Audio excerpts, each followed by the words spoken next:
verhoudings deur vergifnis en dit om beter te kan floreer. Iets wat nogal mense fokus kan steel in jou kop, maar ook jou hart, is wanneer jy iemand nie vergeef nie. Dit beroof jou van die kans om werklik te floreer.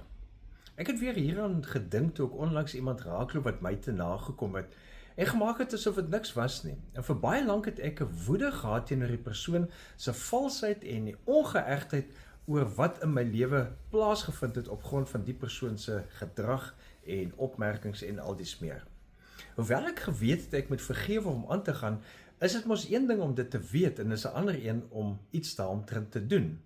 Ek het al die sielkunde, ek het al die teologie oor die storie wat vir jou vertel hoe goed dit is vir jou om te vergewe, al die navorsing wat dit wys.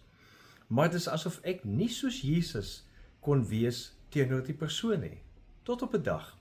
Ek het besluit, dit kan nie so aangaan nie. Die persoon verdien nie al die aandag wat in my kop en in my hart aan die persoon gegee word nie.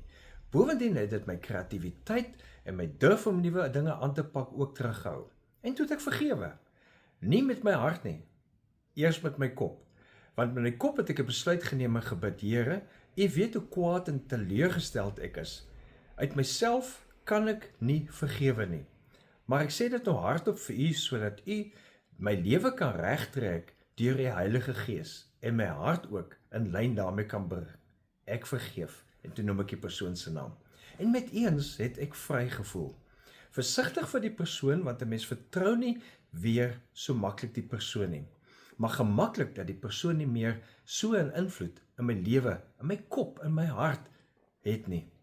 Dis 'n paar jaar later en ek het die persoon onlangs weer raakgeloop.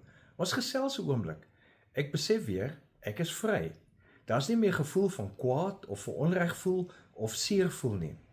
Simmers Jesus wat ons leer in Matteus 6 vers 14, as julle ander mense hulle oortredings vergewe, sal julle hemelse Vader julle ook vergewe. Maar as julle ander mense nie vergewe nie, sal julle Vader julle ook nie julle oortredings vergewe nie. Moontlik is daar iemand in jou lewe wat jy moet vergewe, net in jou gedagtes. Soms is die skade so groot dat die verhouding tussen julle nooit weer sal herstel na sy vorige fase nie. Dit maak nie saak nie, maar jy gaan vry wees en jy het gedoen wat Jesus vra.